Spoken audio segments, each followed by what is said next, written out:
Fala galera do canal do Rockston, estamos juntos mais uma vez para falar de mais uma derrota do Fortaleza na Série A do Campeonato Brasileiro. 1-0 para o Fluminense em pleno Castelão, um Castelão que recebeu um bom público de torcedores do Leão, que esperavam uma vitória, uma recuperação, enfim, a primeira vitória do Tricolor no Campeonato Brasileiro. Saíram chateados com mais uma derrota do Fortaleza, o Tricolor que segue na lanterna da competição, ainda sendo a única equipe que não venceu nessa edição do Campeonato Brasileiro. A situação preocupa, é preocupante, porque o Tricolor já realizou 6 jogos, tem um jogo a menos, todo mundo sabe, é aquele clássico que está se aproximando contra o Ceará dia 1º. Vamos parar de falar isso, né? Que o Fortaleza tem um jogo a menos, que o Ceará tem um jogo a menos, porque teremos esse clássico, né? São as duas únicas equipes que ainda têm um jogo a cumprir ainda nesse Campeonato Brasileiro. E está na lanterna. Mesmo vencendo o Fluminense, o Fortaleza ainda permaneceria na última colocação, não deixaria a zona de rebaixamento, mas perdendo atrapalha mais, né? Porque os adversários estão se distanciando, está ficando uma situação mais complicada o time tricolor, comandado pelo técnico argentino Vojvoda, que precisa de uma reação urgentemente, senão o fantasma da Série B vai começar a aparecer. Mas a situação mais assustadora é o azar que o Fortaleza vem tendo nos últimos jogos do Campeonato Brasileiro. Por exemplo, hoje não pôde contar mais uma vez com um dos principais jogadores, que é o Tinga. Desde o ano passado, o Tinga foi uma das maiores figuras do Fortaleza nesse elenco, um líder, se tornou capitão e jogando bem, incontestável pela sua torcida, porque o Vojvoda descobriu ali o melhor posicionamento para ele, né? Um zagueiro pela direita, com liberdade também, às vezes, para jogar como ala, com a cobertura sendo feita pelos volantes. E o Tinga tem dado azar. Uma temporada muito irregular por conta de uma série de contusões. Mais uma vez contundido, acabou desfalcando o Fortaleza, que é pior. O seu substituto, o Landázuri, que esteve em campo, mais uma vez, fez lambança novamente, né? É um jogador que não se adaptou, é um jogador que veio com a experiência de já ter jogado uma Libertadores, mas a realidade é que foi uma contratação equivocada. O equatoriano não deu certo com a camisa do Fortaleza e acabou comprometendo no gol do Fluminense. Acabou ali tocando de forma errada e armando um contra-ataque, pegando a defesa tricolor, do Tricolor de Aço totalmente desprevenida. O Fortaleza, que havia começado bem o jogo, pressionando o Fluminense. Fluminense, aliás, do Fernando Diniz, completamente diferente, né? Os times que o Diniz dirige, inclusive o próprio Fluminense, sempre lutam pela posse de bola, mas dessa vez nós vemos um Diniz mudado. Um Diniz talvez querendo se adaptar ao elenco que o Fluminense tem, de jogar de forma reativa. Muitos anos, né, jogando assim. Depois que o Diniz saiu, passou pelas mãos do Odair Hellmann, pelo Roger Machado, pelo Abel Braga, técnicos que utilizam o jogo de forma reativa. E o Diniz tem torcedor tricolor do Fluminense, no caso, falando que esse é o Diniz metaverso, né? O Diniz totalmente do reverso, né? Que está praticando uma ideia que não era dele no futebol. Embora ele defenda que não, mas só que hoje foi assim. No meio de semana também, o Fluminense foi um time também reativo. Mas, falando do Fortaleza, o Tricolor teve a maior posse de bola, teve as melhores finalizações durante o jogo inteiro. O Fábio, o goleiro do Fluminense, trabalhou bem no primeiro tempo, foi escolhido o melhor jogador em campo pelas defesas que praticou no primeiro tempo, porque o Fortaleza criou muitas oportunidades, mas só que cedia espaço na defesa. Aquela marcação alta do Vojvoda acabou sendo imprudente dessa vez por conta dos sérios desfalques. A verdade é que o Fortaleza não acertou o meio campo ainda, a marcação, os volantes têm uma inconstância muito grande.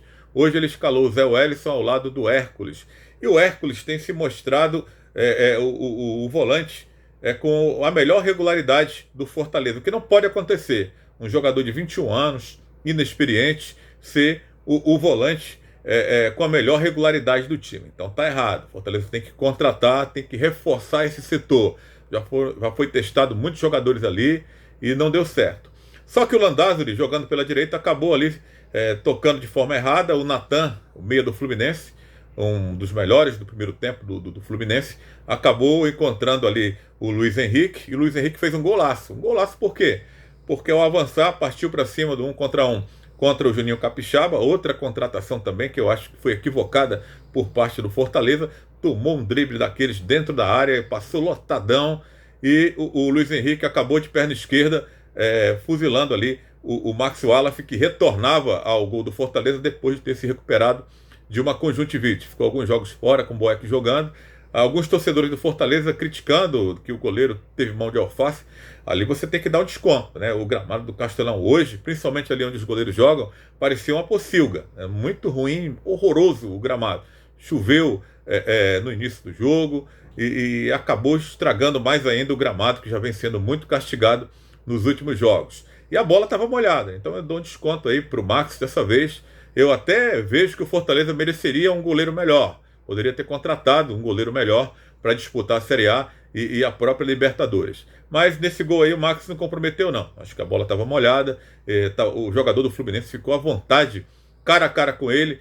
Dificilmente perderia aquele gol e acabou fazendo 1-0 para o Fluminense, que parecia injusto, né? Mas para mim, no futebol, não há justiça. O que vale é bola na rede. O Fluminense partiu na frente, embora o Fortaleza tenha seguido, né, na sua pressão territorial no campo do Fluminense, mas errava nas finalizações. Perdeu com o Romero, o Moisés fez até um bom jogo, mas também acabou desperdiçando algumas oportunidades. O Fortaleza tentou arriscar de longe também, sem êxito, né, com a pontaria descalibrada. Era para arriscar de longe mesmo, até mais com os volantes, porque a bola estava molhada, a situação do gramado, do irregular, morrinho artilheiro. Poderia ter arriscado mais com os volantes, mas o Capixaba, que arriscava de fora da área, e não foi feliz nessas finalizações. E o que é pior, que a gente está falando, né? O Fortaleza parece, né? A gente não quer ser pessimista nesse momento, mas parece que está com sorte de rebaixado. Perdeu o Tite, né? Logo, também no primeiro tempo, num choque lá com o jogador do Fluminense, acabou levando a pior, sangrando muito, e depois tive a informação de que ele havia perdido 2 dentes, teve que ser substituído ainda na primeira etapa, e para azar do Fortaleza, não tinha nenhum zagueiro no banco de reservas, porque o Sebadios, que deveria estar lá, se o Tite jogou, poderia ser o Sebadios, o Tite no banco, mas aí teria um zagueiro no banco, né? E o Sebadios foi expulso contra o Botafogo, então teria que cumprir essa suspensão, e não tinha nenhum zagueiro de ofício no banco. Não pode acontecer isso para uma equipe que disputa a Série A. Então tem que contratar um zagueiro, né? Fortaleza tem que ir às compras na abertura da janela de transferência a partir do dia 18 de julho. E teve que improvisar o Matheus Jussa, que galera, mas o Vojvoda parece que é fã do futebol do Matheus Jussa, que acabou mais uma vez comprometendo, né, na marcação, não consegue marcar, erra muitos passes, às vezes é disperso no jogo, e acabou comprometendo principalmente no segundo tempo, quando o Vojvoda fez algumas mudanças, colocando o time, um punhado de atacantes do time. Ficou até meio confuso. O Lucas Crispim entrou ali jogando pela direita, às vezes como lateral direito. O Juninho Capixaba se tornou meia esquerda. O Lucas Lima tem hora que sobe do jogo, tem hora que aparece, e é uma situação complicadíssima, né? E o Fortaleza foi para o ataque, para tudo ou nada no segundo tempo, com esse 1-0. O Vojvoda encheu o time de atacantes e deixou a defesa desguarnecida.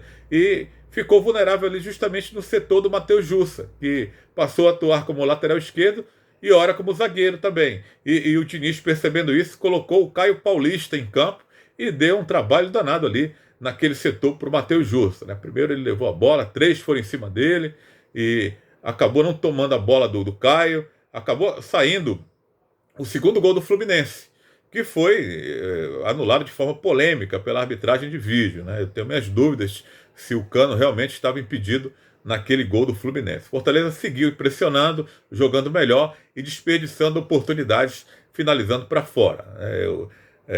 Foi um resultado muito mentiroso essa vitória do Fluminense.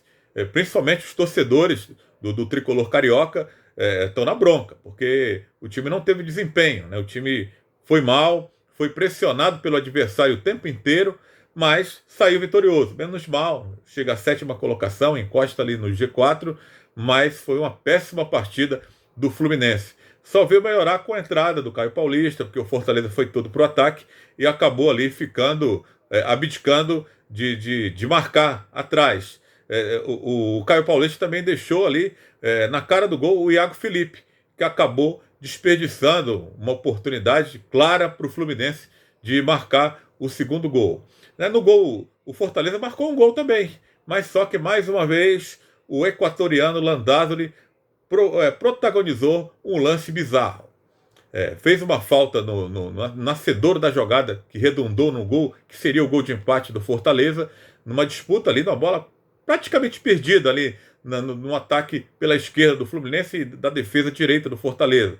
Numa disputa de bola com o Iago Felipe, ele acabou se apoiando no jogador do Fluminense que estava no chão, tentando se levantar, para tentar levantar também primeiro o Landázuri. Ficou com a bola dominada, até fez um bom lançamento para o meio campo, e o Romero ainda estava em campo naquele momento, acabou tocando para o Lucas Lima, que serviu o Moisés. Moisés dessa vez foi bem, eu disse, ele fez uma partida boa, até não entendi essa substituição dele logo após desse lance do Vojvoda. Estava bem no jogo, era o melhor atacante do Fortaleza, marcou um gol, mas foi anulado por conta dessa falta do Landázuri, né? O cara entregou o primeiro gol e depois protagonizou mais uma lambança, atrapalhando aí a jogada que seria do gol de empate do Fortaleza. Naquele momento, o Fortaleza empatando, poderia partir ali para uma virada. Estava bem no jogo, estava dominando o jogo, controlando a partida, pressionando o adversário, mas levou esse azar, né?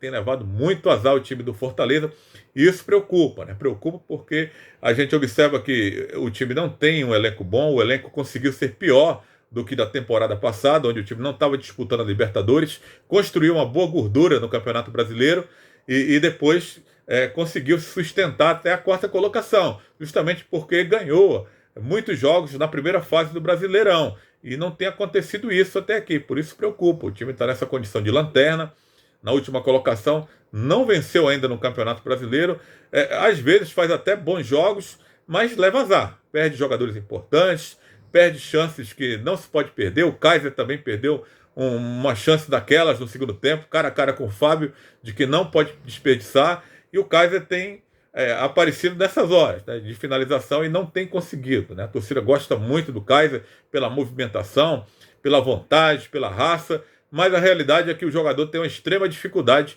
de marcar gols com a camisa do Fortaleza. Eu li até uma estatística na internet que para o Fortaleza marcar um gol precisa finalizar 21 vezes, né? Então está complicada a fase aí do ataque do time tricolor, que tem que ser corrigido o quanto antes para o time reagir na Série A do Campeonato Brasileiro. Vem aí agora a Libertadores, onde o Fortaleza depende de si, pode empatar jogando com o Colo-Colo lá em Santiago no meio de semana, onde o Vojvoda vai ver com o que ele pode contar, se vai poder contar com o Tite, se realmente ele vai ficar fora do jogo por conta desse problema hoje. Acabou quebrando 2 dentes, como nós falamos agora há pouco, né, que ele vai enfrentar o Colo-Colo pensando em classificação, mas eu tenho isso comigo. A prioridade do Fortaleza tem que ser o Campeonato Brasileiro. Não adianta você passar de fase da Libertadores e largar o Campeonato Brasileiro, onde você está numa situação complicadíssima, né? Vai enfrentar o Juventude na próxima rodada do Campeonato Brasileiro, um adversário também vencível, como esse Fluminense também era. Não apresentou um bom futebol, jogou mal o tricolor das Laranjeiras, mas o Fortaleza conseguiu perder para esse time. Então as coisas têm que se ajustar o quanto antes, e a diretoria do Fortaleza, junto com a comissão técnica, tem que estar avaliando aí nomes para reforçar esse elenco. Não é 1, 2, não, pelo menos uns 4 jogadores importantes aí para poder tentar dar aí um suporte bacana para que o time possa, enfim, conseguir fazer uma boa campanha no Campeonato Brasileiro e no restante da temporada. Tem Copa do Brasil e, a depender aí a situação do time na Copa Libertadores ou mesmo na Sul-Americana, onde ele também já conseguiu a sua classificação no mínimo, né? Se não seguir na Libertadores, disputará o mata-mata da Copa Sul-Americana. Se inscreve no canal, dá essa moral, né?